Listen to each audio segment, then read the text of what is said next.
Le débat de ce Smart Impact, on parle de la filière hydrogène avec Christelle Verquin. Bonjour. Bonjour. Bienvenue, vous êtes déléguée générale de France Hydrogène. Céline Leroy, bonjour. Bonjour. La directrice générale de GESIP. On va présenter vos associations France Hydrogène. Combien d'entreprises vous représentez ?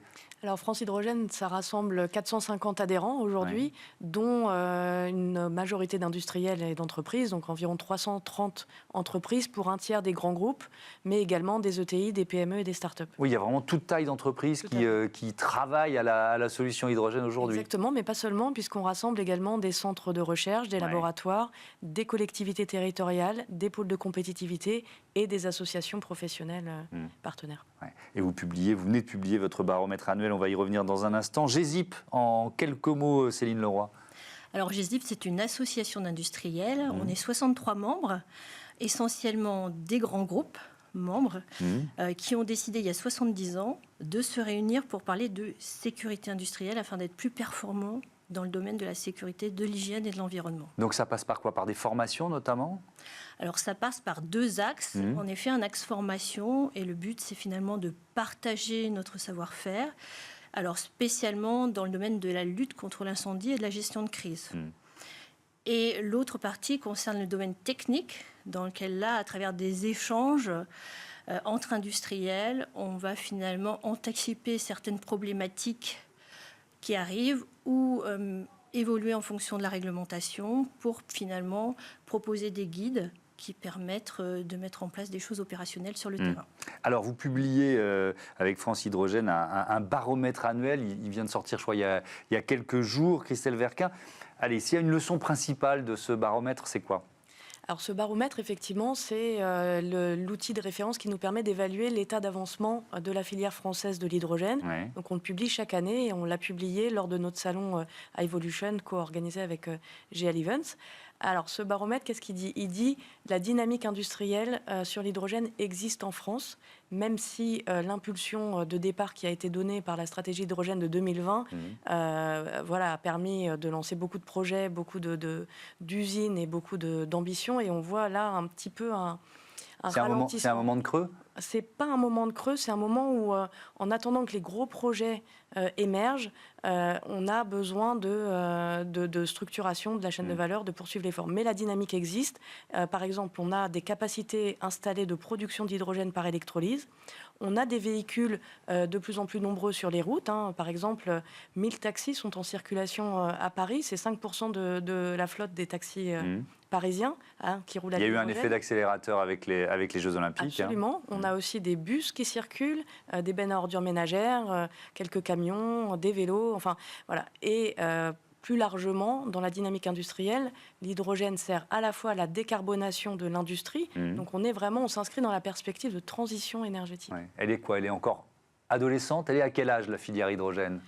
La filière c'est plus un bébé, c'est une ado, c'est plus un bébé, simplement on a tendance à... Il y a eu un engouement pour l'hydrogène, 90 pays dans le monde ont une stratégie hydrogène, l'Union européenne a une stratégie hydrogène, la France a été même parmi les pays pionniers sur l'hydrogène. Simplement, on attendrait là, bizarrement, de l'hydrogène en 4 ans, ce que d'autres filières ont mis 20 ans à installer, si on prend les filières d'énergie renouvelable, etc. Donc, il faut un peu de patience. Donc, c'est une dynamique qui est quand même très rapide, mais c'est une filière industrielle en amorçage. GESIP a signé un partenariat avec France Hydrogène. Céline Leroy, pourquoi ? En quoi consiste ce partenariat ? Alors, on a en effet signé ensemble un partenariat en décembre 2022. Et le but, c'était finalement, nous, de faire profiter de notre expertise finalement historique de nos adhérents sur le domaine de l'hydrogène à France Hydrogène, et aussi capitaliser sur finalement les membres de France Hydrogène pour comprendre leurs besoins, notamment leurs besoins en termes de formation ou leurs besoins en termes d'apprentissage sur des analyses de partage d'expériences, de REX, de presque incidents, d'incidents. Et qu'est-ce qui a été mis en place alors, si on peut faire un premier petit bilan après 2 années? Alors on a finalement participé régulièrement aux journées de France Hydrogène, les journées sécurité notamment de France Hydrogène, pour aider à la coordination parfois de partage d'incidents ou de presque accidents. On participe à des groupes de travail, et notamment actuellement sur un groupe de travail qui consiste à mettre en place dans le futur la formation de chauffeurs qui transportent de l'hydrogène, des cigares d'hydrogène sur nos routes. Voilà.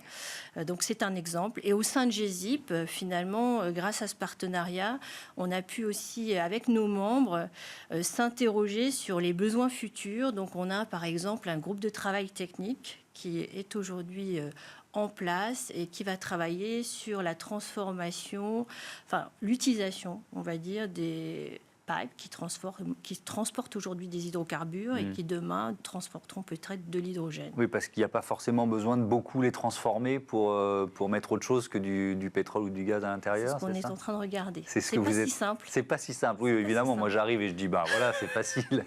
Non, ça demande qu'un certain nombre d'experts se penchent sur le sujet pour voir si finalement on peut le faire avec le même niveau de sécurité que ce qu'on fait aujourd'hui sur le transport d'hydrocarbures. Donc il y a cette dimension de formation. Ça représente combien de métiers différents? Je ne me rends pas compte si c'est des dizaines, des centaines de métiers qui déjà aujourd'hui finalement sont concernés par l'hydrogène, par cette filière. C'est une bonne question. En fait, on s'est penché dessus. On a édité un guide en 2021 où on a recensé en fait les 80 métiers différents auxquels la filière hydrogène doit faire appel. Et le travail qu'on a mis en place avec nos partenaires et aussi au sein de groupes de travail, c'est de regarder les compétences requises. Donc, c'est souvent de l'adaptation de compétences pour permettre à l'hydrogène de venir dans les secteurs de l'industrie, des transports, etc. Et donc, il y a un besoin d'adaptation des compétences. Et il y a aussi quelques nouveaux métiers. Voilà. Ouais. Quels sont les usages de l'hydrogène aujourd'hui? C'est principaux. C'est la mobilité. C'est plutôt justement dans le secteur industriel.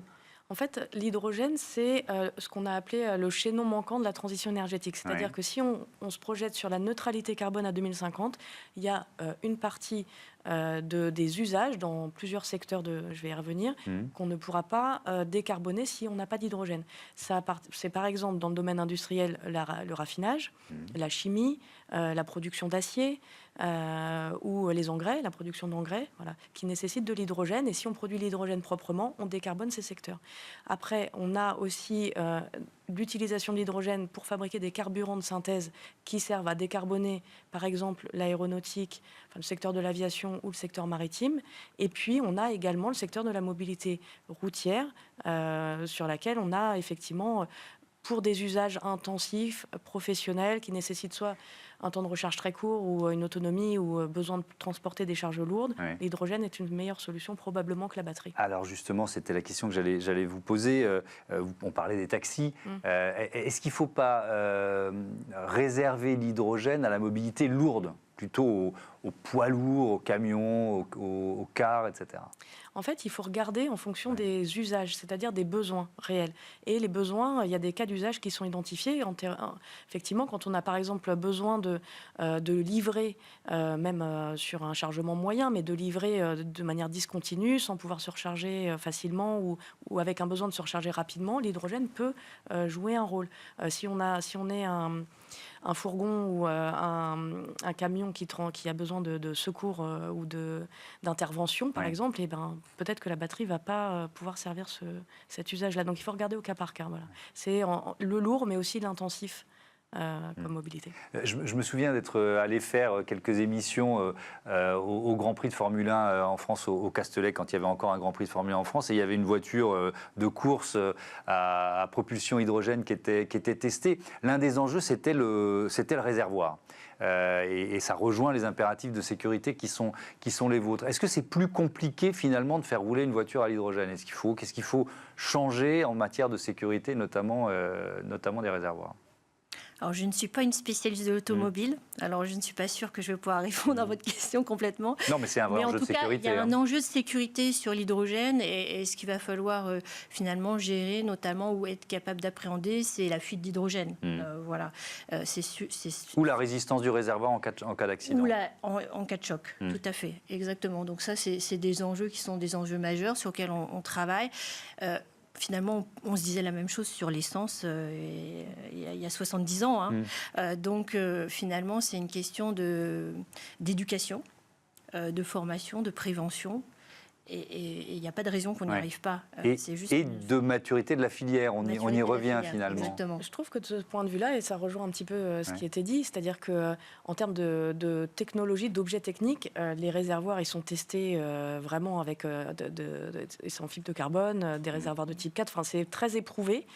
Et justement, la filière hydrogène s'est attachée à gérer ces enjeux de sécurité, etc. Avec l'idée sous-jacente de se dire c'est un vecteur énergétique qui présente des risques comme tout vecteur d'énergie. Et pas plus que les autres. C'est un fantasme, ça, parce que ça fait partie de la petite musique qu'on entend autour de l'hydrogène. Il y a des risques, évidemment.